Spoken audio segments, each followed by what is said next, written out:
Grenada विश्वविद्यालय के नेतृत्व में एक इंटरनेशनल स्टडी ने पहली बार उन कदमों की सर्वोत्तम संख्या की पहचान की है जिन पर अधिकांश लोगों को सबसे अधिक फायदा मिलता है, और यह भी पता चला है कि जिस स्पीड से लोग चलते हैं वह एक्स्ट्रा बेनिफिट प्रदान करता है।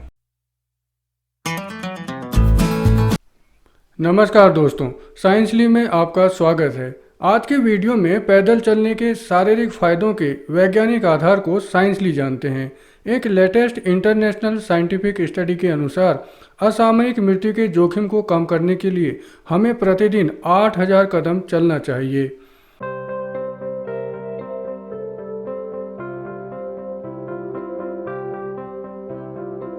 यह अध्ययन दुनिया की अग्रणी कार्डियोलॉजी पत्रिकाओं में से एक journal of the American college of cardiology में इसी हफ्ते प्रकाशित हुआ है। यह रिसर्च नीदरलैंड की रेडबोर्ड यूनिवर्सिटी मेडिकल सेंटर, स्पेन की ग्रेनाडा और कैस्टेला ला मंच विश्वविद्यालय और संयुक्त राज्य अमेरिका की आयोवा स्टेट यूनिवर्सिटी के शोधकर्ताओं के बीच सहयोग से किया गया था।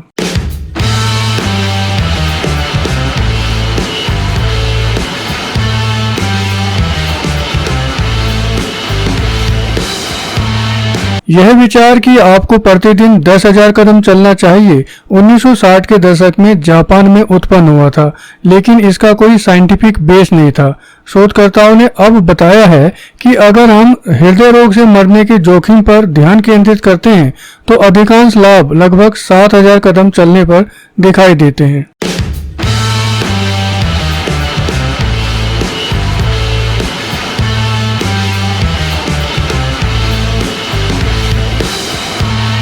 ग्रेनाडा विश्वविद्यालय के नेतृत्व में एक इंटरनेशनल स्टडी ने इस बात का पहला वैज्ञानिक प्रमाण प्रदान किया है कि समय से पहले मौत के जोखिम को कम करने के लिए आपको प्रतिदिन कितने कदम उठाने की आवश्यकता है। मानव कदम की औसत लंबाई पुरुषों के लिए 76 सेंटीमीटर और महिलाओं के लिए 67 सेंटीमीटर को देखते हुए 8000 कदम चलना एक दिन में लगभग 6.4 किलोमीटर चलने के बराबर है।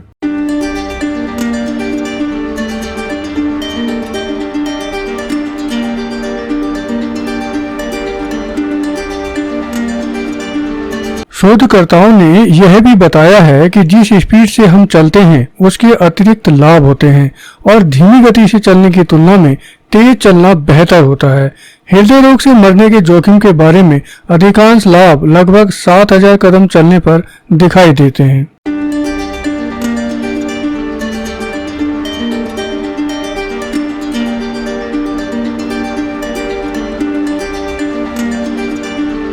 ग्रेनाडा विश्वविद्यालय के शारीरिक शिक्षा और खेल विभाग में प्रोफेसर फ्रांसिस्को बी ओर्टेगा इस अध्ययन के मुख्य लेखक हैं।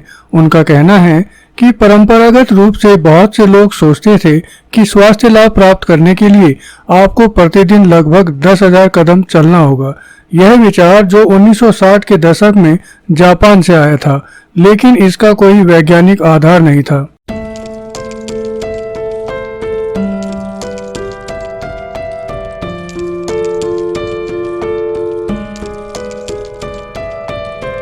उदाहरण के लिए आम जनता के लिए मार्केट किया गया पहला पेडोमीटर 10,000 कदम मीटर था, लेकिन इस आंकड़े का कोई वैज्ञानिक आधार नहीं था। ओर्टेगा कहते हैं, हमने पहली बार दिखाया है कि आप जितने कदम उठाएंगे उतना बेहतर होगा, और ऐसे कदमों की संख्या बहुत अधिक नहीं है जो स्वास्थ्य के लिए हानिकारक साबित हुए हों। ओर्टेगा कहते हैं, अधिकांश लोगों के लिए प्रतिदिन 9,000 कदम चलना एक समझदारी भरा स्वास्थ्य लक्ष्य है।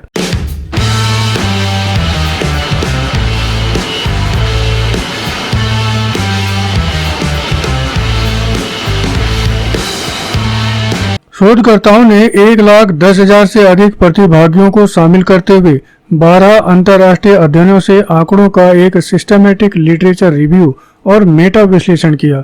इस अध्ययन के नतीजे अन्य हालिया अध्ययनों के अनुरूप हैं, जो बताते हैं कि 10,000 से भी कम कदम चलने पर स्वास्थ्य लाभ प्राप्त होता है।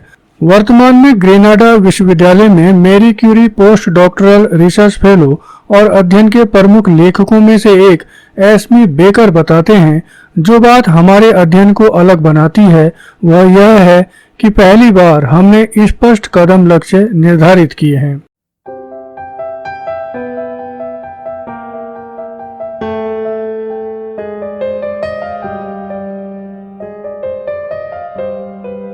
शोधकर्ताओं के अनुसार इस अध्ययन में यह दिखाया गया है कि प्रतिदिन कदमों की संख्या में थोड़ी वृद्धि के साथ उतना लाभ प्राप्त किया जा सकता है जो मापा जा सके, और कम शारीरिक गतिविधि वाले लोगों के लिए प्रत्येक अतिरिक्त 500 कदम उनके स्वास्थ्य में सुधार लाते हैं। यह अच्छी खबर है क्योंकि हर कोई एक दिन में लगभग 9000 कदम नहीं चल सकता है, कम से कम शुरुआत में तो नहीं। इसलिए लोग छोटे पहुंच योग्य लक्ष्य निर्धारित कर सकते हैं और धीरे धीरे प्रगति कर सकते हैं और प्रतिदिन कदमों की संख्या बढ़ा सकते हैं।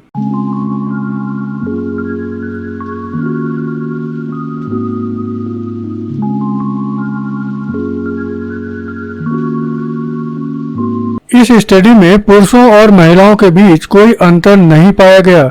इसमें यह भी पाया गया कि तेज चलने से मृत्यु दर का जोखिम कम हो जाता है, भले ही प्रतिदिन कदमों की कुल संख्या कुछ भी हो। इसके अतिरिक्त एस्मी बेकर के अनुसार इससे कोई फर्क नहीं पड़ता कि आप अपने कदम कैसे गिनते हैं, चाहे आप स्मार्ट वॉच पहनते हो, कलाई पर आधारित गतिविधि ट्रैकर पहनते हो या अपनी जेब में स्मार्टफोन रखते हो, कदम लक्ष्य समान होते हैं।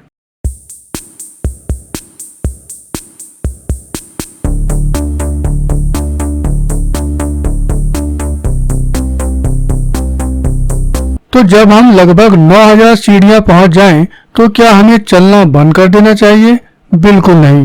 फ्रांसिस्को बी ऑर्टेगा जोर देकर कहते हैं, अधिक कदम कभी बुरे नहीं होते। इस अध्ययन से पता चला है कि प्रतिदिन 16000 कदम चलने से भी कोई जोखिम नहीं होता है। इसके विपरीत प्रतिदिन 7000 से 9000 कदम चलने की तुलना में अतिरिक्त लाभ होते हैं, लेकिन जोखिम कम करने में अंतर होता है छोटा। इसके अलावा कदम का लक्ष्य उम्र के अनुरूप होना चाहिए। युवा लोग वृद्ध लोगों की तुलना में अधिक लक्ष्य निर्धारित करने में सक्षम होंगे। यह भी ध्यान रखना महत्वपूर्ण है कि इस अध्ययन ने केवल सर्व कारण मृत्यु दर और हृदय संबंधी रोग जोखिम पर प्रभाव को देखा है। अन्य अध्ययन और वैज्ञानिक प्रमाणों का एक बड़ा समूह है जो दिखाता है कि मध्यम और यहाँ तक कि जोरदार शारीरिक गतिविधि करने से कई स्वास्थ्य लाभ होते हैं, जिनमें नींद की गुणवत्ता और मानसिक स्वास्थ्य में सुधार सहित कई अन्य लाभ शामिल हैं।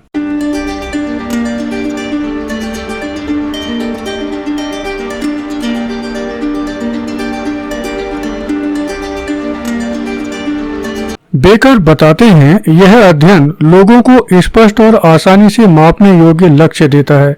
अंतरराष्ट्रीय शारीरिक गतिविधि सिफारिशें वयस्कों को प्रति सप्ताह 150 से 300 मिनट मध्यम तीव्रता वाले व्यायाम करने की सलाह देती है।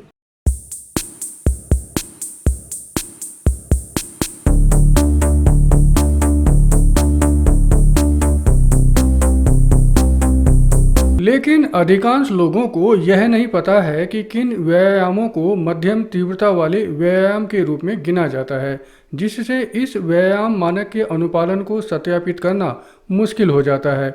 कदम गिनना बहुत आसान है, खासकर क्योंकि इन दिनों ज़्यादातर लोगों के पास स्मार्टफोन या स्मार्ट वॉच है। यही इस अध्ययन का महत्व है, दैनिक कदमों की संख्या के लिए सरल और ठोस लक्ष्य प्रदान करना, जिन्हें लोग आसानी से अपने फ़ोन और स्मार्ट वॉच से माप सकते हैं या कलाई बैंड, और इस प्रकार अपने स्वास्थ्य में योगदान करते हैं।